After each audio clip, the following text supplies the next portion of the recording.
नमस्कार दोस्तों, मेरे चैनल पर आपका स्वागत है। आज हमारी कहानी है समझ।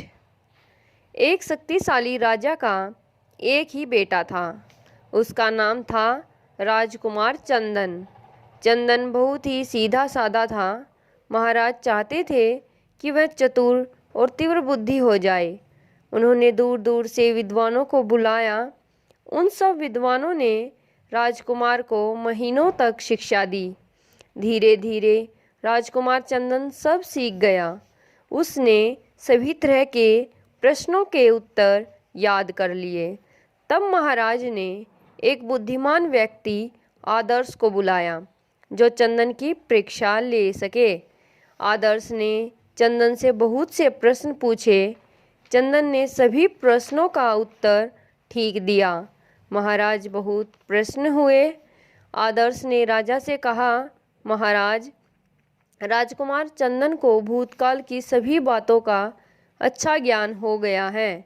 अभी तक जो कुछ हो चुका है वह राजकुमार जान गए हैं, लेकिन एक बुद्धिमान व्यक्ति को भविष्य का ज्ञान होना भी जरूरी है। राजा ने एक विद्वान ज्योतिषी को राजमहल में बुलाया।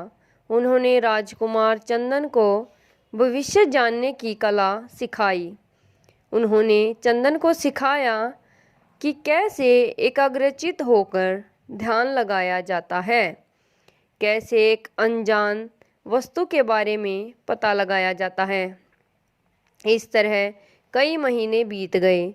जब ज्योतिषी ने सभी बातें राजकुमार चंदन को सिखा दी, तब राजा ने आदर्श को फिर बुलाया। आदर्श से कहा गया कि वह चंदन की एक बार फिर परीक्षा ले। आदर्श ने अपनी मुट्ठी से एक वस्तु रखी। उन्होंने सभी दरबारियों को एक एक करके अपनी मुट्ठी खोलकर दिखाई कि उसमें क्या है। महाराज ने भी देखा कि आदर्श ने मुट्ठी में क्या रखा है। अंत में आदर्श राजकुमार चंदन के पास आए और बोले, राजकुमार, अब आप अपनी विद्या का प्रयोग करके बताएं कि मेरी मुट्ठी में क्या है। चंदन ने एकाग्रचित होकर ध्यान लगाया। बहुत सोचने के बाद वो बोला, आपकी मुट्ठी में जो वस्तु है वह कठोर है और गोल भी है। आदर्श ने कहा, बिल्कुल ठीक। सुनकर महाराज प्रसन्न हुए। राजकुमार फिर बोला, यह वस्तु सफ़ेद रंग की है और इसके बीचों बीच एक छेद है। आदर्श खुश होकर बोले, ठीक कहा राजकुमार, अब आप इस वस्तु का नाम बताएं। राजकुमार ने कहा, मैं समझ गया कि यह वस्तु कौन सी है। आपकी मुट्ठी में चक्की का पाट है।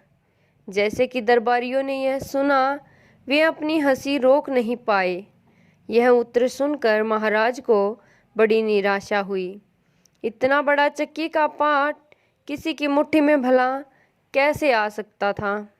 राजकुमार ने जो कुछ सीखा था उसे इस्तेमाल तो किया, लेकिन उसके साथ अपनी बुद्धि का प्रयोग नहीं किया।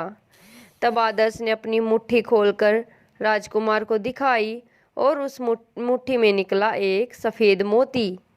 आदर्श ने महाराज से कहा, महाराज, केवल शिक्षा पाना या सीखना ही काफ़ी नहीं है, इसे प्रयोग में लाने के लिए बुद्धि का प्रयोग करना भी बहुत ज़रूरी है। एक बुद्धिमान व्यक्ति के पास शिक्षा और समझ दोनों ही होनी चाहिए। धन्यवाद दोस्तों। मेरी कहानी आपको अच्छी लगे तो कमेंट में ज़रूर बताना। लाइक, शेयर, सब्सक्राइब ज़रूर करना।